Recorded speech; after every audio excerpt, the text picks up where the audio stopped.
We are delighted to have with us Jane Harman, President and CEO of the Wilson Center. She just returned from Egypt, her third trip since the Arab Spring, and she was also in Tunisia during the elections of the Constitutional Assembly.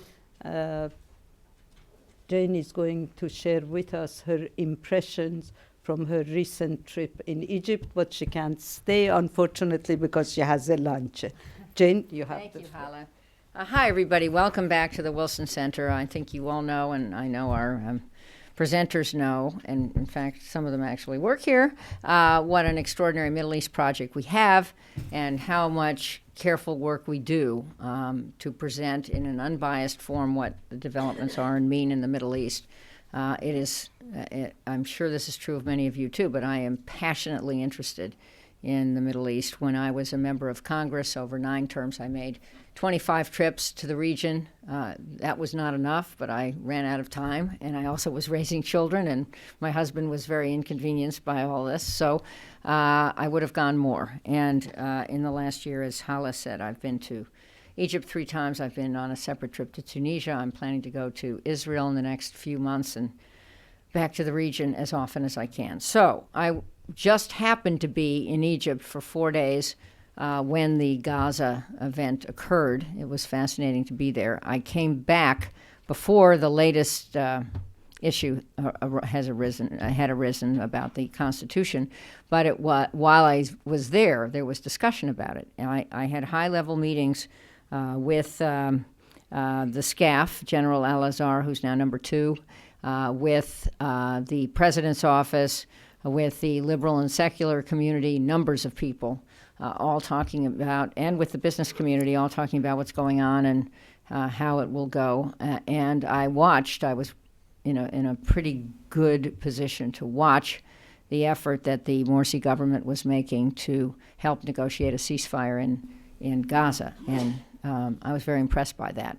The conversations about the Constitution were more troubling to me, conversations with both sides, and that led me to the conclusions that are in an op-ed that I think has been distributed, which basically are that there is very inadequate political capacity in Egypt. People there are good at, especially on the liberal and secular side, protesting and demanding justice, and I'm sympathetic to that in enormous ways, and they want a revolution, but they do not know how to negotiate their fair share or their fair role inside an operating government, and they keep walking out and protesting. And I had this conversation with numbers of them, including some very senior figures, one of whom had run for president and lost, and the comment I kept getting back was, well, the other side isn't fair, and we'll come back eventually. This is the only option we have. And then I had the same conversation with very senior people in the Constitutional Assembly, including the Secretary General and a woman who was one of the members of the Constitutional Assembly. I now understand that there, in the final version, there were no women. I'd be surprised to learn that she walked out. She seemed very invested in it, but nonetheless. And their view was, no, we've tried to work with these other people. They're unreasonable. They're trying to take political advantage, and we have to meet the deadlines. And the deadline is December 12th for filing the Constitution, and we will meet it, and we have the authority to backfill their positions if they walk out. And my comment there was, don't do that. Get them back in the room. Figure out what has to happen to make them feel that they have fairly participated. A good compromise will be somewhat unsatisfactory to both sides. That's something I learned over many years. And that's okay. I mean, I wish our Congress were doing this, but hey. And make some concessions and make sure that when you announce the final draft of the Constitution, they're standing with you. The optic of that will give you legitimacy. Heads nodded, yes, good advice, and then, of course, they didn't take it. Sort of like my children, but I don't mean that they're childish, but my children always do that, and then they... At any rate, I think what this shows is that it's a Egypt is a very young, very fragile,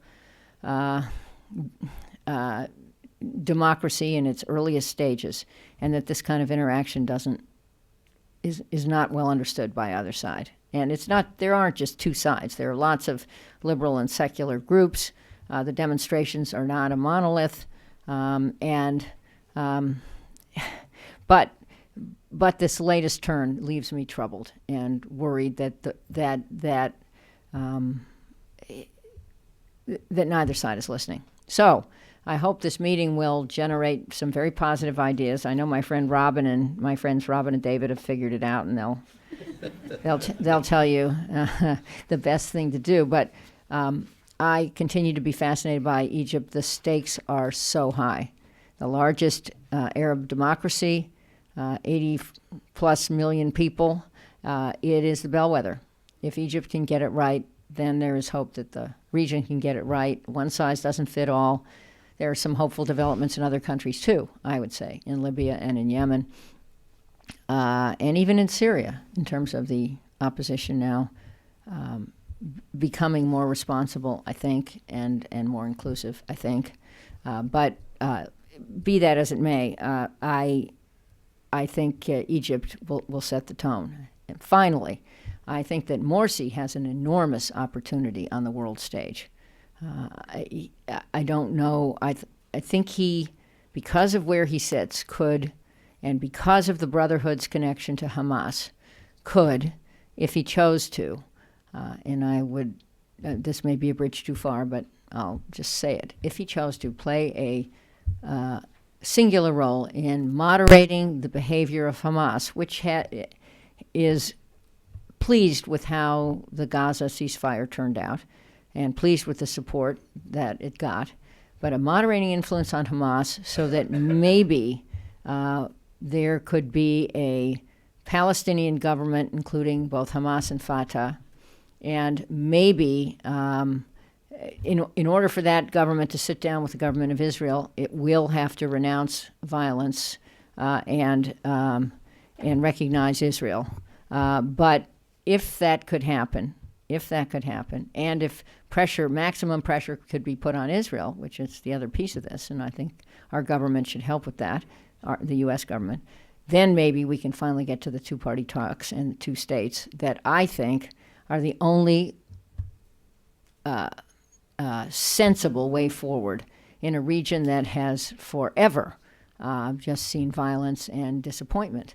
And the idea of a region, a Middle East region, with Israel as part of it, but with the intellectual capital in Egypt, Israel, and Jordan, and the resources of some of the other countries pulling in the same direction, is, to me, just a stunningly exciting vision. I don't know that it can ever happen, but I think the chances of it happening could be greatly increased if Mohammed Morsi engages to make it happen. And if that could happen, what a story that would be. I mean, Robin Wright has written about the political Islam in this wonderful book that we have published at Wilson, The Islamists Are Coming, which I talk about all the time and give to everybody. And if any of you has not read it, shame on you. But there is more than one form of political Islam. Everybody is not a far-right zealot. There are lots of parties that are much more moderate, and wings of parties that are more moderate. Governing makes people moderate their behavior. And there is a chance that after all these years, the Morsi government could surprise us and be the government that, when we look back on it, was just the right government at the right time in a critical country. So if I'm smoking something, I apologize, but I'm from California, and that's what they do there. We haven't legalized it yet, but that's what they do. And if I weren't an optimist, I never would have stayed in politics for almost 18 years. So welcome to the Wilson Center, and now you'll hear from smart people who will say, what was she talking about? Thank you very much. Thank you.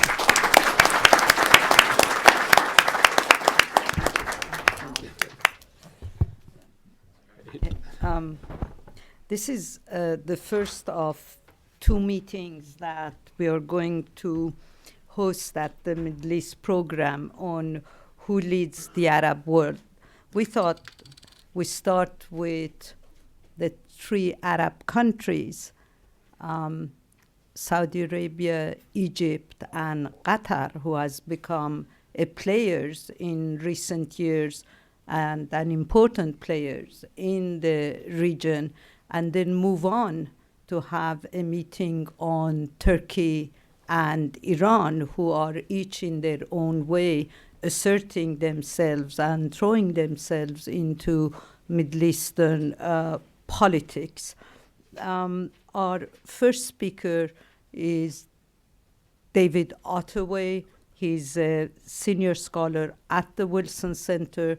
You have their bios. I'm not going to take your time with introducing them, giving you their bios, but David is going to give you an overview and talk about how Saudi Arabia is perceiving itself as one of the leaders in the Arab world. It has always been a major player. Robin will talk about Egypt, and we'll see whether she agrees or disagrees with what Jane said, especially about Morsi and political Islam. And then our last speaker is going to be Hanin Qadar, who is a visiting scholar and a journalist from Lebanon at the center. All three speakers just came back from the Middle East, and Hanin was in Lebanon, Robin was in Libya, Tunisia, Turkey and the Gulf States, and David, as always, one foot in Saudi Arabia and also Egypt. Hanin is going to speak about Qatar. We have 148 people, so we have the auditorium is our overflow. I will take questions from the overflow, and we will serve lunch at the end of the meeting on the 6th floor. David? Thank you, Hala. I'm supposed to talk about Saudi Arabia and its leadership role, or would-be leadership role, but I wanted to start first about, thinking about what's going on in the Arab world altogether. And when I started thinking about this, it became pretty clear to me that there are kind of four geopolitical regions right now. And the one is the Gulf, with Saudi Arabia at the center of it. And the key issue for them is Iran and how they're going to deal with a possible attack by the United States or Israel or both. And that's their issue. Then you come to the Levant, which what I mean from Lebanon through to Iraq, with Syria, of course, at the center. And for that band of states, the absolutely key issue is Syria. And then you have the corridor Israel, Gaza, Egypt. And there the key issue is what's going to happen with the peace talks and the Palestinians in Gaza. And then you have the Maghreb, way off to the west. And for them right now, they are totally consumed with what to do about northern Mali, which is kind of semi-independent now, and Al-Qaeda has a big foothold there. And there's a big issue about whether there's going to be a military intervention there or not. And so this is their main issue. So you have the Arab world turned kind of in four different directions at the same time, dealing simultaneously with these really important issues for their, particularly for the geopolitical zone in which they live. And what strikes me when you talk about leadership is you don't have the same set of players having influence on these various issues. When it comes to the Gulf, of course, Saudi Arabia is absolutely key.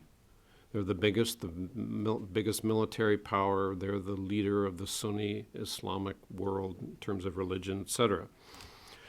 the case of this corridor from Israel to Egypt, Egypt is obviously by itself a key player.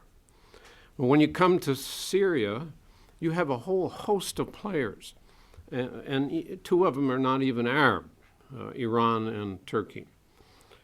And when you come to the Maghreb and dealing with its attempts to deal with northern Mali, Algeria's key by itself, but it's got all kinds of constraints in what it can do, and it's really fighting what is now a consensus of the West African states, the French and the Americans, that there should be a military intervention. So, you know, in each case you have to look at what's going on, and as this world is, Arab world is being pulled in all these different directions about who has influence and who doesn't. And what really strikes me is that if you take Egypt, Egypt has no influence in the Maghreb. Egypt has no influence in the Gulf. It did once upon a time during the first Gulf War, but now it has playing no role. And it's playing a really marginal role in Syria because it's absolutely consumed by its own immediate problem. Saudi Arabia, on the other hand, has practically no influence in the Maghreb. It's not a main player in what's going to happen to the peace treaty or the Palestinian issue. And it's only one of a handful of players in Syria. So even the main sort of powers of the Arab world, and then just to complete, Algeria, which is now the biggest, since the Sudan broke up, the biggest landmass, the biggest Arab state, the second largest population in the Arab world with 37 million. It's got $200 billion in reserves. And you would think it would have, with these assets, that it would be able to play some larger role outside its immediate backyard, and it doesn't. So it's a very interesting Arab world right now. And now I want to go back and talk Saudi Arabia and my assessment of how it's been doing in trying to assert its leadership. I think the best example is what's happening with the Gulf Cooperation Council. That's the 6 monarchies of the Gulf. And Saudi Arabia is absolutely the biggest and the key to the military and political structure of the whole area there. And since the Arab Spring, they have taken 3 initiatives. Well, one began before, but 2 since the Arab Spring, and they've failed in both. These are their neighbors, trying to lead their neighbors. They were unable to get any agreement, this is before the Arab Spring, on a common financial currency for all 6 and where the bank was going to be.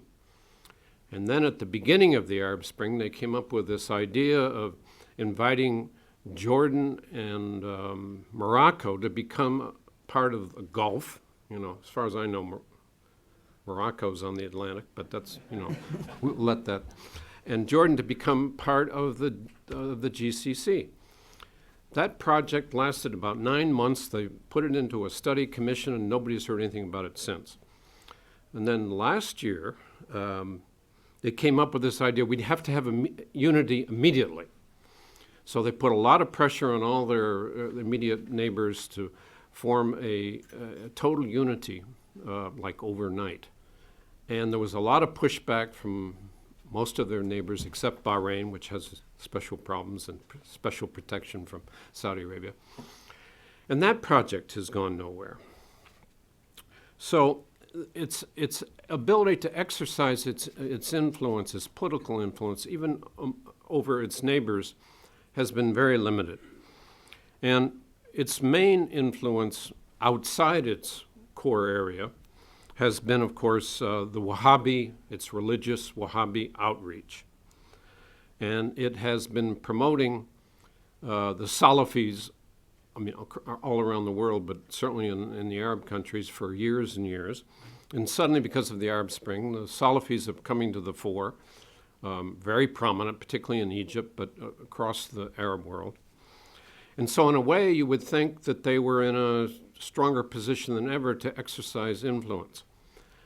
However, the Muslim Brotherhood has also come to the fore, and of course is leading Egypt and Tunisia and on the march in Syria and Jordan, and so just when this kind of the Saudi religious movements, supported Salafi movements, were coming to the fore, so were the Muslim Brotherhood. So the Saudis their influence is being checked by the rise of the Muslim Brotherhood. So when I think about, since the Arab uprising, when they, talking to Saudis back at the beginning of it, they thought Egypt was going to be out of action for at least 5 years, and they were going to be able to push forward and take a role. And in fact, they did take a role. They played a key role in getting the Arab League to call for a no-fly zone over Libya that ended in the overthrow of Gaddafi, and then the king himself went after Assad and took a very strong lead. 2 years later, it's Saudi Arabia that's out of action. And Egypt is much more active and playing a much more, even in its own zone, than Saudi Arabia is in its zone. And there are a lot of reasons for this, but certainly among the top is the fact that the leadership of Saudi Arabia is in really physical bad shape. Two crown princes have died in the last year. The king is 89 or maybe 92, nobody's quite sure. In the hospital as we speak, recovering from yet another back operation. And the foreign minister, Prince Saud, he was gone for 3 months. He's just returned the beginning of November. He was in Los Angeles getting all kinds of help for his back and his Parkinson's disease. And I saw a video of him speaking at Vienna, where they just opened the Interfaith Center there that the Saudis supported. And he can hardly hold his head up, and it's really kind of pathetic. So they haven't had anybody to drive their foreign policy, or in fact, they finally called on Prince Bandar, whom the king really dislikes, the former ambassador here, to come back and take over the intelligence portfolio. And he's dealing with Syria now, and he's their main kind of point person, but under the ground, not publicly. So the Saudis have turned inward, and their role in foreign policy beyond their immediate arena is not strong or been very active.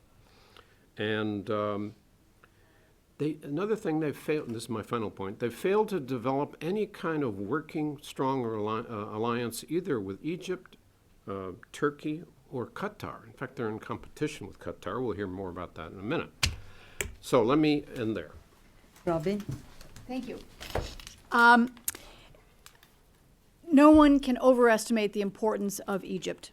When you look back at the last 60 years, it has been responsible for 3 of the most important trends across the region.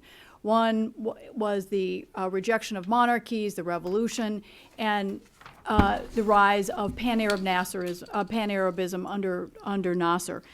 The second was the birth of political Islam. When you look at the Muslim Brotherhood, which is today, it went from a 22-year-old school teacher who pulled together a dozen disillusioned Suez Canal workers, and today you have hundreds of millions of members in 84 at least different branches. It also reflects the evolution of political Islam when you think of Said Qutb, and the rise of radicalism in the 50s, the renunciation of extremism and violence in 1969, and in 1980s then deciding to work within the political system, which has resulted a generation later in what we're seeing today. The third is regionally it's been the leader, and the fact that Anwar Sadat was willing to make peace with Egypt has led us to the point where we are today, and that is the fact you have a Saudi-backed plan embraced by the Arab League that has been willing to recognize Israel's right to exist. So Egypt really has been so critical in defining all the major trends. Now, that obviously faded somewhat under Mubarak, but I think it's come roaring back in the last 12 months particularly in three different ways. Again, the evolution of political Islam now is moving into yet another phase, and that's reflected with the diversity among political movements, huge diversity. I went to see one of the one couple from the Muslim Brotherhood, husband and wife, who had both won a run for election, and he won, she didn't. And I asked them, I said, it's very interesting to see the evolution of these four different factions within the Muslim Brotherhood. It's not just one rigid organization. There's a lot of debate within. And he turned to me and said, 4? There are at least 20. And he turned to me and said, you know what? My wife and I both ran for parliament, and we don't agree on everything, which I thought was a wonderful microcosm of the kind of debate. So you have the Muslim Brotherhood with its many factions, and then you have on the other side the Salafis, who are a function of really the last 12 months, that the Salafis traditionally recognized even autocrats, embraced them as long as they were Muslims. They have come in from the cold. They didn't want to get involved in politics. Now they are. And in Egypt, this has changed the political horizon in ways that has, I think, emboldened Salafis across the region. But Salafis are not of one faction either. And there are scholarly Salafis, scientific Salafis, Costa Salafis, named after the coffee chain where the young Salafis meet and discuss political ideas. So what we're seeing is this very rich diversity within among Islamists in Egypt. And again, setting a precedent that is reflected in other places as well. But more basically, it's gotten us into a whole new kind of foundation. In the 20th century, the debate was, can Islam and democracy coexist? And with the election in Egypt, but mirrored elsewhere, we have moved into a whole different foundation. And that is that Islam and democracy cannot grow without each other in the Arab world. That one can't be a legitimate force without the other. And that's something that has, really changed the reality. It's the second way in which the last 12 months reflects Egypt's leadership is in the emergence of Mohamed Morsi. This is a man, hard to believe, who in April last year was a virtually unknown engineering professor. And today he is arguably the most powerful, influential leader in the Arab world, far more so than the ailing king of Saudi Arabia, far more than, the autocrats in Damascus and elsewhere. He's taken a number of important decisions in the very short time he has been president. In Gaza, it's notable that he didn't call for jihad. He didn't break off relations with Israel. He played the same role as the last two secular presidents in trying to broker a peace between Hamas and Israel. Cairo is today hosting talks but in an attempt to try to take a fragile ceasefire and convert it into something that's more enduring, and then to see if that's the basis for even renewing the peace process. On Sinai, he has done at least some of what Israel's wanted in dealing with the extremist factions, the bandits, and so forth in this vast territory. There's still a lot more to do. He still has a lot more to prove. But the fact is, he has taken a position that is very common to what Israel is concerned about. On Iran, there were lots of predictions that when he came to office, he was going to warm relations with Tehran, and he hasn't. In fact, on Syria, he actually went to Tehran for the non-aligned conference and got up and gave a rather fiery, defiant speech, calling for Assad's ouster, and he did not have a meeting while he was in Tehran with the supreme leader. So there is not that instant, oh, they're Islamists, oh, they're all going to, merge forces that a lot of people wrote about and feared. On the critical issue of development, he has been actually fairly realistic in talking with the International Monetary Fund, not just about the 3.2 billion that was initially put on the table, but about getting 4.8 billion. And he has defied the Salafis who have said we can't take money from Western institutions that call for interest, which is usury in Islam. He has said the development of the nation is far more important. So he has taken very practical decisions. His government has so far acted in terms of man-centered human laws, not God-centered utopian principles. And I think that's really important in trying to judge where we stand now. Now, I'm not saying he's, the ideal ruler, far from it.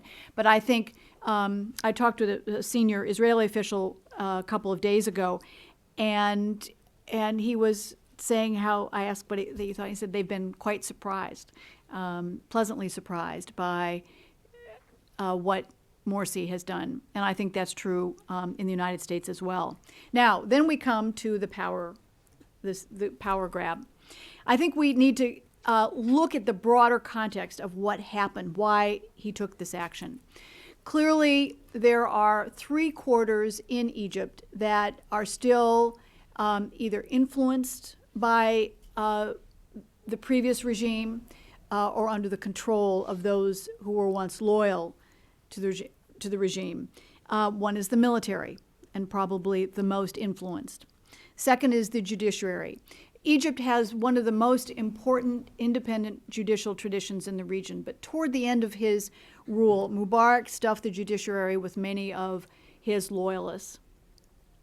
And the third is the media. And this is something that has been very interesting across the region, trying to sort out the kind of coverage. But that's a long and separate discussion. After the judiciary disbanded Parliament, there was obviously a question of whether the Constituent Assembly writing the Constitution had legitimacy, because after all, it was culled from the Parliament that the judiciary had said was illegal. The judiciary did not move, did not disband it immediately. There have been reports, hard to verify, no one has come out and said that's what's happened, that they were going to, on the eve of the deadline for a new constitution, disqualify or say that or disband the Constituent Assembly. And that basically would have meant that Egypt had to go back to square one in electing a new parliament. And remember, that's a process, just the election alone went from November last year till January this year, over a 6-week period.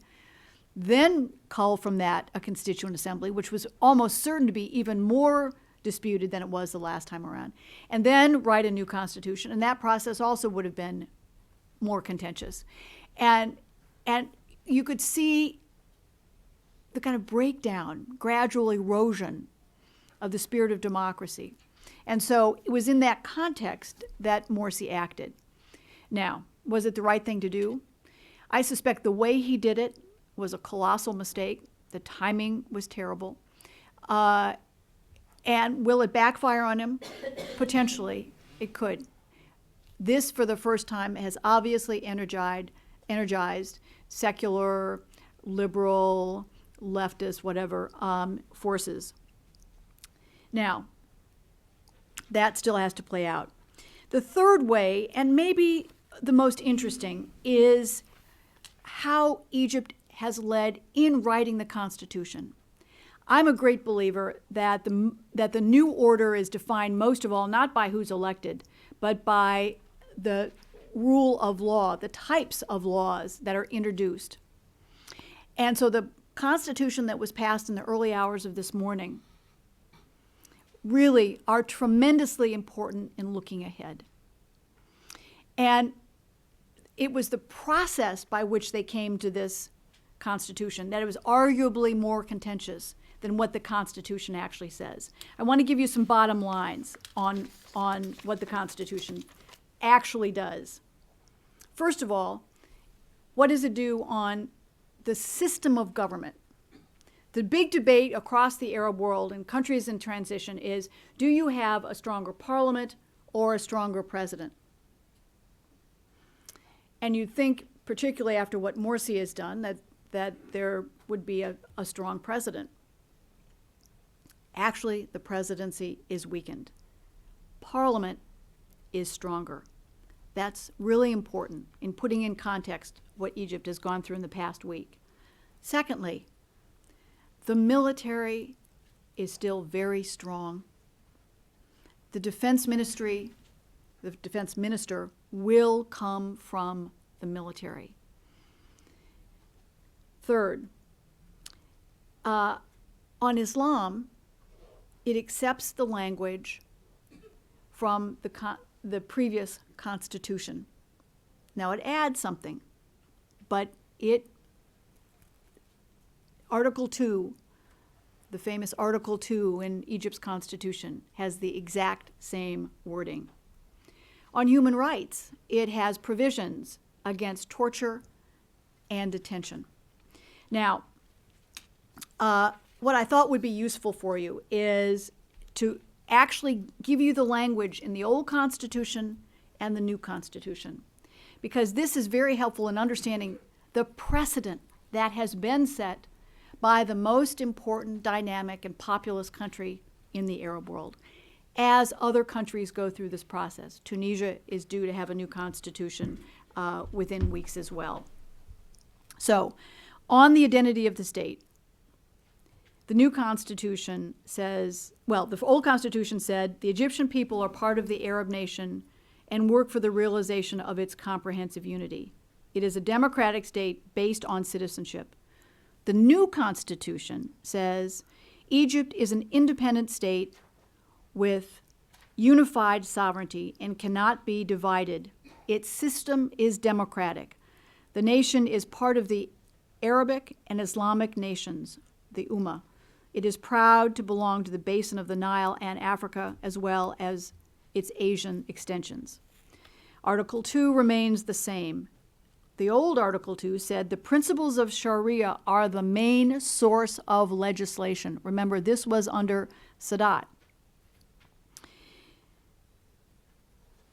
The new constitution adds later on, the principles of Sharia include general evidence and foundations, rules and jurisprudence, as well as sources accepted by doctrines of Sunni Islam and the majority of Muslim scholars. On religious minorities, the old constitution had no language. The new constitution says the principles of the legislations for Christian and Jewish Egyptians are the main source of legislation that guarantee their civil status and religious affairs. It mentions Judaism today in the Egyptian constitution. It mentions Christianity. On religion, the old constitution said, the state shall provide the freedom of belief and the freedom of practice of religious rights. The new constitution says the state shall guarantee the freedom of faith and the freedom of practice of religious rights and the right to establish worshiping places. You can build new Christian churches, new synagogues for monotheistic religions based on law. Now, on women's right, something near and dear to my sweet friend Hale, the old constitution said the state shall guarantee the proper balance between the duties of women towards the family and their work in society, considering their equal status with men in the fields of political, social, cultural, and economic life without violation of the rules of Islamic jurisprudence. Now remember, that's in the old constitution, without violation of the rules of Islamic jurisprudence. The new constitution says the state shall provide motherhood and childhood services for free. It shall guarantee coordination between the duties of women and her public work. The state shall provide protection and care for the divorced and widowed women. Enforced in employment, slavery, and sex trade are determined acts punishable by law. There is no provision in the old Constitution about the military.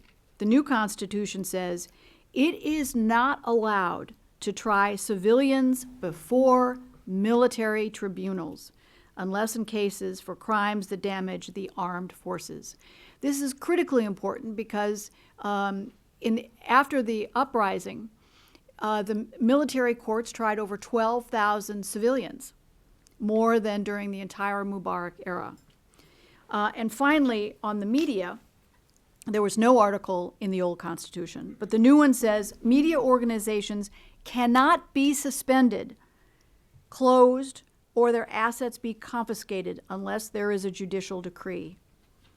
Notification only is required to launch someone's own newspapers. So there's a lot of concern about this Constitution that was rushed through. It's imperfect. All constitutions are. We passed 12 amendments in the first 15 years after our Constitution. And for anybody who's seen Lincoln, we know that there have been amendments since. There will be a lot of debate about this Constitution.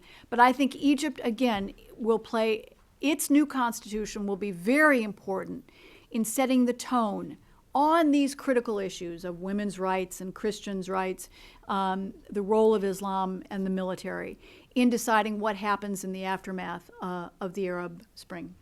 Thank you, Robin. Thank you very much. Now we move to Anin and Qatar. Qatar, yes.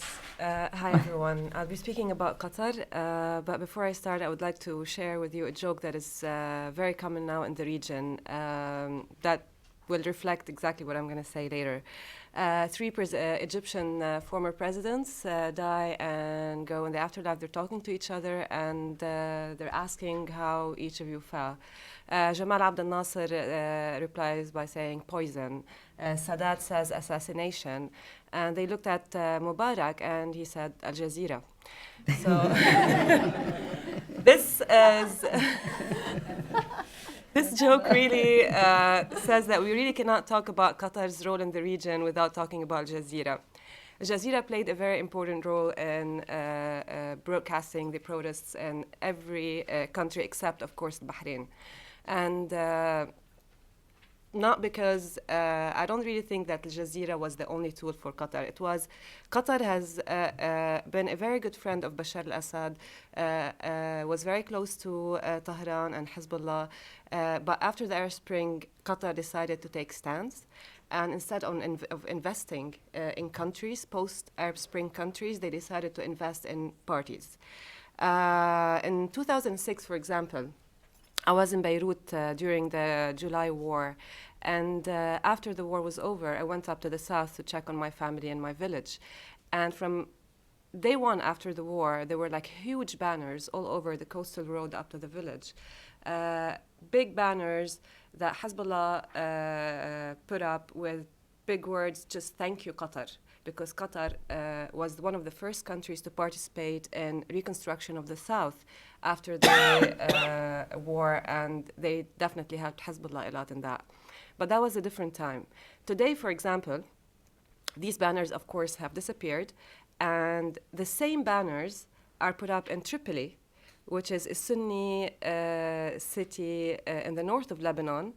And Tripoli is definitely a space where a lot of very close to Akkar, where a lot of Syrian refugees, Free Syrian Army come to Lebanon. A lot of arms smuggling and happen through the borders. And these, thank you Qatar, that are now banners that are put up in Tripoli indicate the huge shift in Qatar's foreign policy from the south of Lebanon to the north of Lebanon. This shift is really not only a shift in foreign policy from pro-Iranian to anti-Iranian forces, it's also a shift in Qatar's foreign policy from soft power to hard power. Before the Arab Spring, Qatar was trying to play the role of a mediator, a peace broker in the region, in the sense that you want to this strategy was based on winning as many friends as possible in the region, keeping a good relation with everyone in the region, from Tehran to Assad to everyone else. And their policy was really weird for a lot of people in the region, that what is Qatar doing? Where is it? So like, is it good? Of course, Qatar shares the biggest field of natural gas with Tehran. They want to keep this. And until now, I don't think Qatar has really cut ties with Tehran completely. They definitely did with Assad. But now Qatar is taking a stand. It's moving to hard power. And this explains, it's not really about ideology. I don't think that Qatar wants to replace the Shia crescent in the region with a more like Islamic power. It's really about a pragmatic approach to what's happening in the region. For a long time, it was Qatar's foreign policy was more of a zero problem with neighbors policy that Turkey also adopted. Now it's more of, and Qatar wanted also to present itself to the West as the main peace broker. In Lebanon, 2008, for example, after the May events of 2008, when Hezbollah-led militias came into Beirut and the mountains, and killed 100 Lebanese. The Doha agreement that produced the national unity government happened in Qatar, and Qatar was the main peace broker at that time. Today, this is definitely not the case.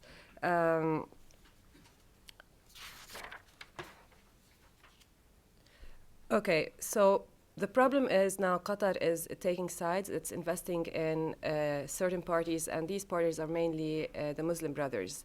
And but it also Qatar is trying to fill in the void that is left in the region by three main countries. One, Saudi Arabia, that whose power is retreating in the region. Iran, which is also now cornered by sanctions, by Assad's situation, and a lot of criticism in the region regarding Iran's position vis-à-vis the Arab Spring. But also, Qatar is trying to fill the void that Western countries are used to have in the region, mainly the US, but presenting itself as the main peace broker and king breakers and king makers in the region. They're supporting Muslim Brothers in Syria, and they're supporting Hamas. They're supporting Nahda party in Tunisia, definitely Morsi in Egypt, and many Islamic factions in Libya. For example, in Egypt, in September, Qatar announced its plan to invest $18 billion in Egypt.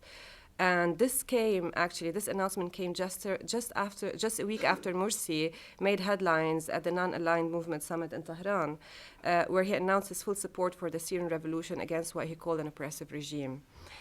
In Gaza, Qatar was the first to send a head of the state to visit the Palestinian territories since Hamas came to power in 2007 and pledged $400 million. Khalid Mish'ad, the chief of Hamas in Syria, moved to Doha after Hamas closed its offices in Syria. Qatar saw Hamas isolation as an opportunity instead of a problem, and that's why it's like eager to jump over this void. In Syria, it's obvious that Qatar is supporting the Syrian rebels, especially the Islamic factions. Not what the Saudi Arabia probably is supporting different factions in Syria. Qatar is more interested in the Muslim Brothers all over the regions, mainly in Syria. They're supporting the Muslim Brothers with arms, with money. They're paying salaries. They're very eager to have, a leading role in Syria.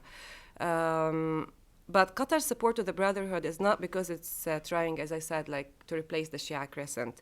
It's positioning itself also as a bridge between the West and the new Middle East if and when time comes. But Qatar will face a lot of challenges in the region. This is a short-term strategy. It's a strategy that is investing in parties, not in countries. Because they thought that they are they're positioning themselves at the right side of history. And they assumed that with money and media campaigns, the Muslim Brothers will not only win the new Arab world, but they also will stay. But the golden age of the Islamists might very well be very temporary. And Qatar will have to reconsider this enthusiasm and probably listen and to try to understand other voices in Egypt, Tunisia, Libya, and Syria. For example, in Syria, many rebels try to look like Islamists in order to receive the weapons and money needed from Qatar intermediaries. For example, my colleague was in Tripoli a few months ago to interview one of the Free Syrian armies. She went there, and I know I've told some of my colleagues this story, but this is very indicative of what's happening. She was supposed to interview a Free Syrian army officer who was in Tripoli at that moment. She met him. He has like the long shaggy beard, the no mustache, very typical Salafi-looking guy. So she was like, okay, let's go to a cafe where we can like have tea and talk about, do the interview. And he whispers like, where can we go and have beer? And she was like, what? Are you serious? You want beer? What about, you know, like the beard, the no mustache here? Come on, like, you really want, like, do you really want like a Sharia beer, you know, like there's like non-alcoholic beer in Tripoli? It's like, no, I want an Almaza, or it's like the alcoholic beer. And then he explained to her, like, don't be fooled by the way I look. This is in order for me to get weapons and money that I need in order to fight on the ground. This is not just one example. This is very common. A lot of people actually do this because they want the weapons, and the money and the weapons are coming to the Islamists and the Muslim Brothers, and this is exactly what they have to do in order to get them. So eventually, after this is over, probably what Qatar thinks are going to be like loyal Islamist faction and Muslim Brothers in Syria are not going to be that loyal at all. In Libya, for example, they supported a lot of Islamists and Islamic factions, and they provided them with weapons and military. And then after it proved that these factions did not really like have a lot of popular support and did not get any seats on the National Assembly. Demonstrations in Egypt today also prove that, one, that the Morsi might not be as popular and strong as Qatar wanted him to be, despite all the money and everything. And also look at Al Jazeera, their complete denial of what's happening in Maidan al-Tahrir. It's not a pro-democracy channel. It's definitely not a pro-democracy country. It's a monarchy. It's afraid of the Arab Spring. They want to lead, but not because they want to create democracy. If you look at Jazeera today, nothing is happening in Maidan al-Tahrir. Protests are really... Jazeera English is something else. I don't know if you know the difference. Jazeera Arabic and Jazeera English, they cater for different audience. And this is what Qatar also wants to show the West, that it's pro-democracy. The people here probably see Al Jazeera English and they think, wow, Qatar is great. It's covering everywhere, Bahrain, Maidan al-Tahrir, etc. Qatar Arabic, that caters for Jazeera Arabic, that caters for the Arabic population, is the most viewed channel in the region, definitely does not have the same policy. I don't know if you heard about the poet. His name is Muhammad Al-Ajami. Yesterday, there were like huge news. In Qatar, he wrote a poem 1 year ago, and he was arrested. The poem did not really insult the emir, as everyone said. It was a poem about the Arab Spring that should spread all over the Middle East and the Gulf. And he was arrested. He was in solitary confinement for a year. And apparently yesterday he got a sentence for another year in prison. Life imprisonment. Life in prison, that's true. I'm sorry, life in prison, that's true. So this also tells a lot about Qatar, like they're not happy with the Arab Spring. So to conclude, Qatar might not be able to sustain its influence. The golden age of the Islamists might very well be temporary. And the long-term consequence of Qatar's support for Sunni Islamist movements in the context of the increasingly sectarian divisions everywhere could be dangerous for this small country as well, which is a neighbor of Iran. Equally challenging for Qatar is what its newly assertive policies may undermine the careful network of friendships it has worked so long and hard to develop, especially with Tehran. The Qataris seem to have succeeded in agitating the protests, facilitating political opposition, financing rebels, and tipping power balance, especially in Syria, but punching so far above the weight can leave Qatar at the region's front lines. I don't know if they want to be there. Thank you. Thank you. Thank you. Thank you very much. We'll open the floor to your questions and yes, questions, no comments. I think we don't have that. Let me start a question to all three of you. Jordan, although it was not part of our discussion today, if Syria goes, will Jordan be next? Yeah, take that, and I want all three opinions, especially on your neighbor. The Hashemite kingdom has been such a strong and important player, a moderate force, a close ally with the West, for so long. And to a certain degree, I think that the Hashemite kingdom has begun to fight for its life. It may be a long fight, but it's clear that it will have to engage in a lot of reforms. The demographic realities, the region's political realities have changed. The king keeps responding to public unhappiness or the protests over subsidy removal by changing prime ministers, and he's done that now 5 or 6 times in a quite short period of time. And that's, at the end of the day, not going to be enough. There have begun to be some calls, as there have been elsewhere, tackling the bigger subject of who is in power. Now, one of the interesting dynamics is that there is some affection for Prince Hamza, who was the son of the last Jordanian queen. And so it's not totally a rejection of the monarchy as much as it is a rejection of King Abdullah. I don't anticipate something happening anytime really soon, but I think the assumption that the monarchies are safe in the region, that Jordan and Morocco are these places where the younger generation, the younger kings are trying to adapt to, whether it's the technology revolution or the different political mood and younger demographics, may be a miscalculation. I think that Jordan is a country to which we should pay more attention. David, is Saudi Arabia going to step in and help Jordan monetarily to survive? Well, they've already done to some extent. I think they've given $1 billion to Jordan, but Jordan's kind of it can absorb everything it gets. And still have problems. Both inside Jordan and out. I'm not sure all the money goes to where it should, but they can't save Jordan.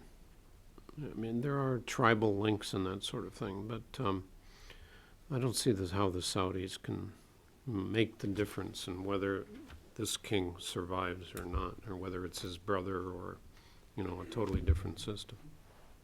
And Jordan is a very interesting case because this would be, and if something happens, if the Jordanian king was more attacked with protest, this would be like the first monarchy to face trouble. And I'm sure a lot of other monarchies in the region. you mean in recent years? Recent, Because, yes, of course. Yeah, Like yeah. after, I mean, after in the last 30 years, because the Shah of Iran was overthrown. I mean, No, since I mean the like Iranian Arab Spring. Libya, yeah. Arab Spring era. Oh, And a lot of other states in the Gulf and the Western states, I'm sure, will do everything in order to help the king. But the problem, I think the only thing that will save the king would be like serious reforms, not just like changes of inside the parliament and the government, etc., like serious reforms. And this might actually either postpone the problem or save him for a while. But otherwise, it's going to come back very quickly. Laura, just wait for the mic, please, and identify yourself, although I know who you are. Please. Hi, thank you, Lara Aleme with the Safadi Foundation. Haneen, thank you. That was an excellent presentation. I want to ask you about Qatar's relationship with Israel in the region. For some time, they really took a very unpopular decision in hosting a commercial office there for the State of Israel. I'd like to know now where you see that relationship and where it could go. And also, how far can the Qataris go? Are they worried about the Saudis? And what kind of influence do the Saudis still have on Qatar in these type of regional decisions? Thank you. You want me to answer this right now? Go ahead. Qatar's relation with Israel, I think it was much better before. Now with there's huge and obvious support to Hamas has really caused a deterioration in this relationship. But Qatar thinks that they can do whatever they want in foreign policy because they have a lot of money. So that always they don't think long term. They're hosting the biggest American military base in the region, and they think that this will protect them no matter what. So that's why they can. But recently, the statements between the emir, by the emir on Israel was not that friendly, and a lot of Israeli also officials did not make a lot of also friendly statements on Qatar in the past few years because of their huge support to Hamas. As for Saudi Arabia, the competition has been very obvious since the emir toppled his father, and his first domestic policy was to make Qatar independent from Saudi Arabia. That was the first thing he wanted to do. And this was reflected when Al Jazeera was started. They hosted a lot of anti-Saudi journalists and dissidents for very few years. But what changed basically is when Iran started to pose a real problem for the Gulf states. This has changed, and Al Jazeera, when you watch Al Jazeera now, you rarely see any criticism of Saudi Arabia. They're more friendly because they have to coordinate on regarding Iran, but at the same time, the competition is there with funding of Islamists in Syria, for example. Saudi is trying to win more Salafist, more extremist factions, while Qatar is more investing in the Muslim Brothers. They coordinate a lot, but not that much. Okay. Question to Robin and David. The gist of the question is that the uprising in the region is waning down, and therefore, do you think that the U.S. has an interest in following a non-intervention agenda and even closing its military bases, or do you think the U.S. will insist on maintaining its influence in the Middle East? David? And then Robin, the same question. Well, you got to take it region by region. I mean, the GCC people are closer to the United States than they've ever been. They're all buying Patriot missile systems. They are finally moving to more integration of the whole GCC anti-missile system. They're getting ready for Iran. So the U.S. has plenty of influence in the Gulf. There have been some other interesting developments in my mind. I mean, that's the main place where the American, of course, bases and facilities are. But there are other things going on. It's really an interesting time. The Arab League agreed to open strategic dialogue with the U.S. government. This is the first that in the history of Arab-U.S. relations that we've had a strategic dialogue with the Arab League. We've just opened up a strategic dialogue with Algeria. Algeria never wanted to have anything to do with it, like any kind of relationship like that before. So, there's a lot of indicators that American influence are throwaweight in the Arab world. After what happened, whether you like it or not, in Iraq and Afghanistan, and then above all Libya, it's very clear to the Arabs we have a lot of throwaweight. The question is, are we going to use it? And I think we're far, we're far from being out of the picture and what's going to happen going forward in the Middle East.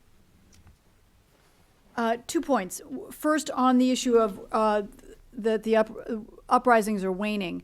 I don't think so, actually. I think we're only in the beginning phase of what is likely to be a long, drawn-out, messy, violent, in some places, process that because Syria is so absorbing everyone's attention and is and Syria is the strategic center of the Arab world in the same way Egypt is the political or intellectual center of the Arab world, that it's preoccupying everyone. And whatever happens in Syria is going to have an enormous impact on Jordan and the Gulf in ways that, it's kind of moving to the most conservative part and the one that has the greatest support and resources.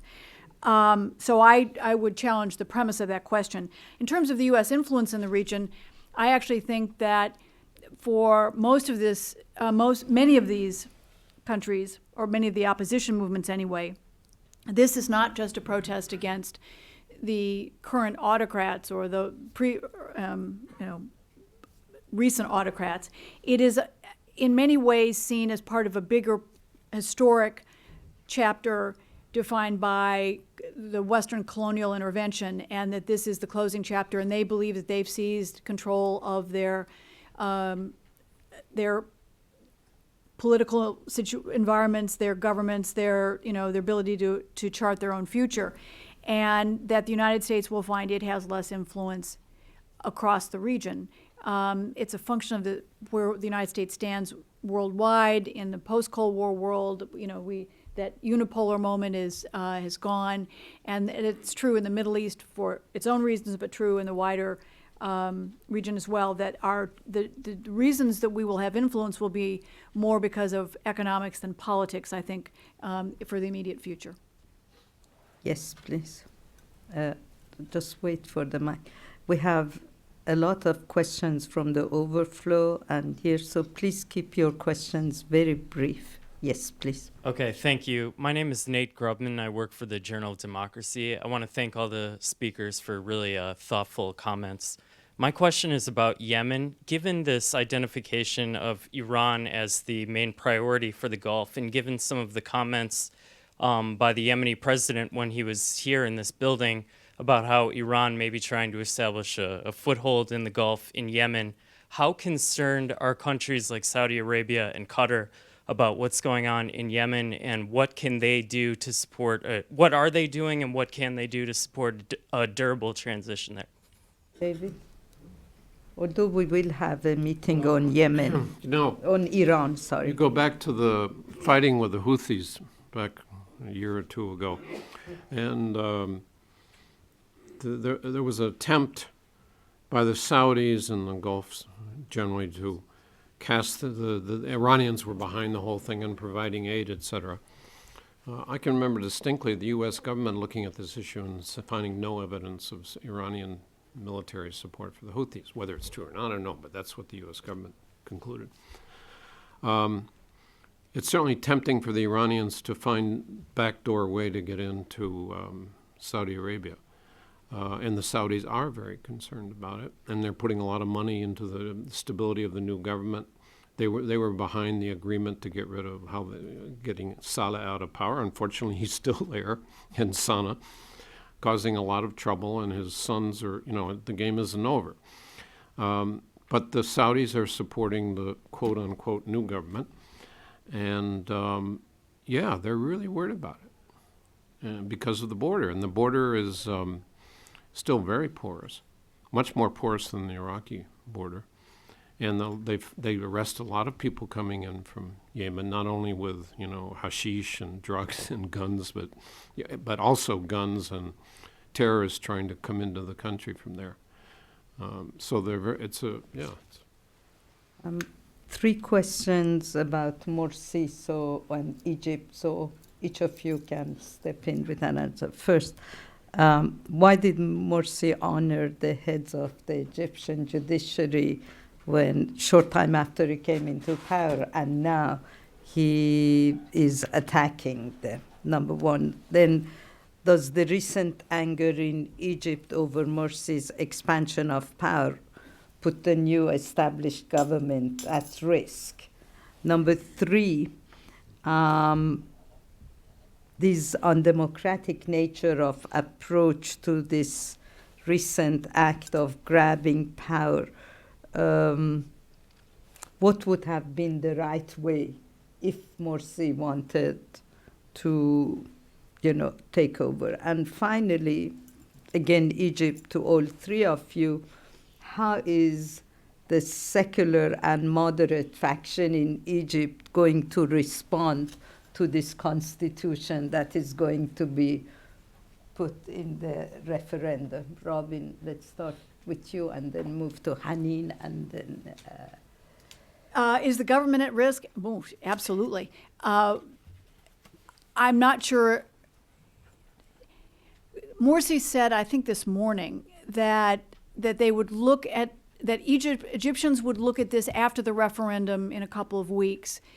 He had some expression about, that they would all be holding hands or something. Yeah. I mean, they get beyond it, that this was just a blip on the screen. Yeah. I think he probably underestimates the feeling among the opposition, because this is the first time you've seen such an outpouring uniting the quite diverse opposition factions. But I also think that the opposition may underestimate the power of the Muslim Brotherhood or this government. And particularly because the military gets a good bit of what it wants, you may not see the military being willing to side with the opposition. I think that some of the provisions, it's quite interesting, and the question is, will the media cover this in a way that is fair to what has actually happened, what the Constitution actually says, or will, because it is controlled, certain quarters of it anyway, are still controlled by those associated with the ancien regime, will they cover it in ways that are provocative and play to stereotypes and fears, which is quite possible. So we don't, there are a lot of ways that this could play out. What would have been the right thing to do? I don't know if the courts really were going to disband the Constituent Assembly. But if it had, Morsi would not have had much recourse. Because he tried, remember, to defy the courts on disbanding the parliament and got no place. And so this is where it gets really tricky. It's like, who outfoxes the other one? Constitution writing processes are really tricky, as we found out during the 13 years, and the very deep, profound divisions that reflected our own experience. So I'm not sure there is a really good right answer or alternative. Even that doesn't mean that this was the right way to do it either. David, do you want to add? Well, I just think it's a very discouraging beginning for democracy in Egypt. Everybody's made mistakes, on the liberals and the Falul and everybody's made mistakes, and the process has been flawed from the beginning. And it's what my concern is that the liberal secularists are going to get involved in civil disobedience and looking for ways to stop the government from being effective, which is going to drive the new government to become more authoritarian and say, we've had it, we're going to, just like what happened now. We're going to crack down, and they're going to control the parliament, so they're basically, my concern is it's going to be a new version of the NDP, the National Democratic Party under Mubarak, where they get control of the administration of the just like Mubarak did, get control of the administration, get control of the governance, and you get control of the election boards, and you just have a kind of reiteration with a new ideology, quote unquote. But you have an authoritarian government that's pushed into being authoritarian, partly because the liberals, the secularists, have not found any way to work with the Islamists. Haneen, you want to add? Just one small thing. There's definitely something happening in Egypt now, in the sense of the liberals probably are realizing that they've made a mistake, that they have left the Tahrir Square in the first place, and after they made the revolution, a huge mistake. They organized the whole thing and then left it to the Islamists and then went back home. They didn't do anything. They were extremely fragmented. They didn't know how to do it. Probably maybe this is like a good slap on the face for the liberals to get their act together and maybe reorganize. Maybe not. The result of this might not become like another toppling of Morsi, but eventually, after this term, the liberals might be much more organized. I hope so. Yes, in the back, please, but very brief. We just have a few minutes. Very Please. brief. My name is Mina. I'm a scholar intern in Wilson Center. I have a question to Ms. Robinwright and a very small comment. The question is, how do you evaluate the official American silence, the American administration silence towards what's happening in Egypt since Morsi had his dictatorial constitutional proclamation last week? We haven't heard anything from State Department or White House. Although later before, like over the 2 years before, we used to have like instant replies and reactions from the American administration towards what's happening in Egypt. Second comment. Thank you. Very Thank brief, you. please. I'm sorry we don't have time. Thank you. I'm sorry we don't have time. Next question here. We take 2 questions at a time. We are running out of time. Thank you. Thank you. I have 2 questions. 1 question, please. I'm running out of time. 1 question. Many people in Egypt, according to my observations and visits, are unhappy about the process of the power grab. They understand the intention and they agree largely, but does the goal justify the means? And this is where a lot of people are protesting. And so what is your comment on if it does justify the means?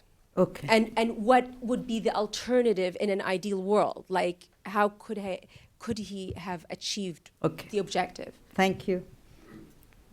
Robin, you want to take U.S. silence, actually, the State Department has made some comments, about the principles of democracy. Has it condemned the government or whatever? I think it's waiting to see how this plays out.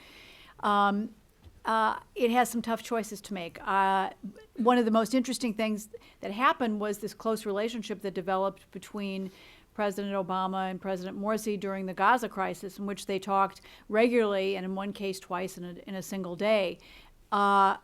Hillary Clinton has been to visit Morsi and had some very stern advice about the Constitution and the constitutional process. I think the U.S. is waiting to weigh in, understanding that this is an Egyptian process and not trying to take sides as we have in the past. Often we don't know until after the fact whether they should have done something sooner. Remember, it was 11 days before, or it's longer than that, but it took 11 days in February last year for the administration to go from saying, oh, let Mubarak stay until the election, and then turning around and saying he's got to go now. Sometimes U.S. policy is not made overnight, sometimes to its disadvantage, sometimes to its advantage. Was there another way to go? You opened the door to remind me. Amr Hamzawi, who was a former member of the ex-parliament, an ex-member of the ex-parliament, was here a week ago, and he spelled out what the liberals were planning to do. This is, of course, he didn't know what Morsi was going to do, but the idea was, he was here on Friday, and he said on Monday the liberals are going to present their version of what they think the Constitution should say, and then we will open negotiations with I guess the Constituent Assembly to try to get compromise. So, whether he was smoking too much, I don't know, but that was the scenario he laid out.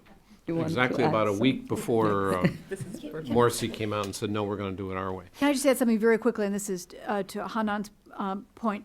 Amr Hamzawi has also told me months ago in Cairo that all the opposition liberal groups were going to, or many of them were going to form under an umbrella organization, and they haven't been able to do that. And this goes to the disarray generally among those forces.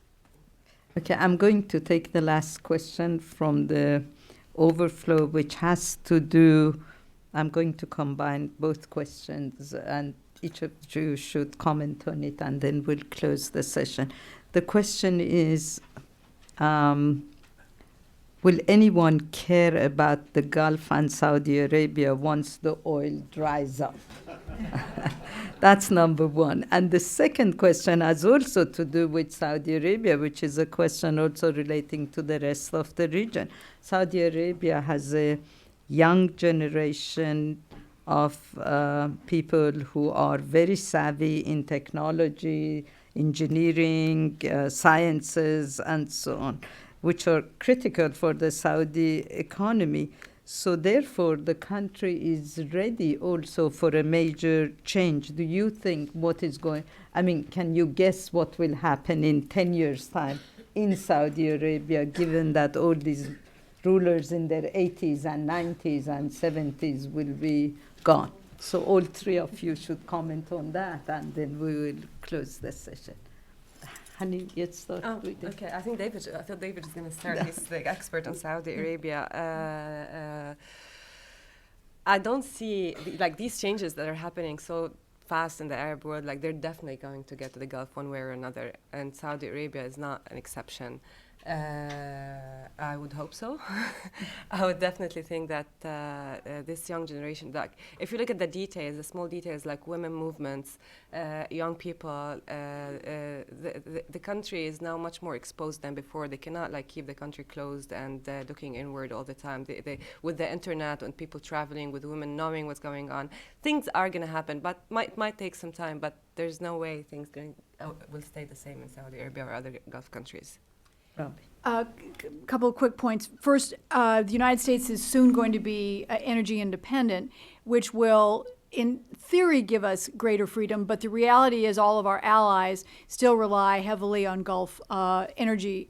And so that will influence our our attachment to these societies. I think being able to walk away from them anytime soon is probably a pipe dream.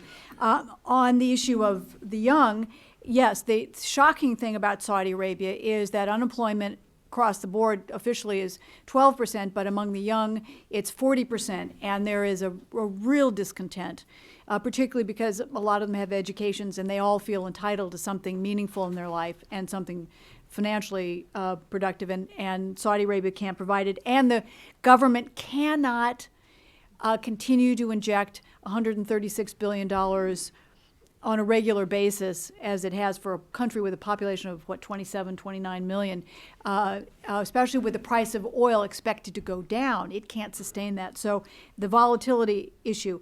Now, on the leadership question, I think the most interesting person to watch is Mohammed bin Nayef, recently appointed as Interior Minister. When it comes to the next generation, it's going to take a lot, I think, to hold Saudi Arabia together, its rival tribes. And I think that one of the interesting dynamics in Saudi Arabia is that once you get to the next generation, you're basically creating a new royal family from within. You have to kind of pick which branch is going to be the dominant one. There's something like 60,000 princes now. And yeah, exactly. There were Abdulaziz had 43 sons and even more daughters. And, they've proliferated. And so they've got to really find a branch of the family that is going to be the leadership and kind of build that in, and that's going to lead to some rivalries as well within the royal family. David? On the oil issue, the issue is, not running out of oil, but it's their own consumption of the oil. They produce about 10 million barrels now, and now 4 million barrels is going for internal use, and the internal use is growing rapidly. So the question is, not are they going to run out of oil, are they going to be able to produce enough for the world market as well as meet their own consumption? I mean, that's the debate now on the oil issue. On the royal family, Robin has pretty well described it, although there are some interesting things going on now. Prince Ahmed, who was there for exactly 4 months before he was sacked, he's an interesting character, and I'm hearing he still has a lot of support. And it could be fascinating if this king, I think it depends whether the king decides to do what he did last time, which is decide who is going to be his crown prince, or he's going to convoke his own council, his allegiance council, and have them participate in the choice for the next crown prince, i.e. the next king. And I am hearing a lot of support for Prince Ahmed, although he just got sacked. And whether or not he has it, what's interesting is that people are beginning to line up on various, who they're going to favor. And here you have two ministers of interior who are probably may end up being the main rivals for who becomes the next crown prince, which is fascinating. So stay tuned. But I think, as Robin was saying, Mohammed, it is a new generation, and we don't know whether they're going to free themselves from this dead weight of the religious establishment and really begin to move forward or not. Abdullah tried to, at the beginning of his reign, to promote reform and get things going. And then the religious establishment just put the brakes on everything.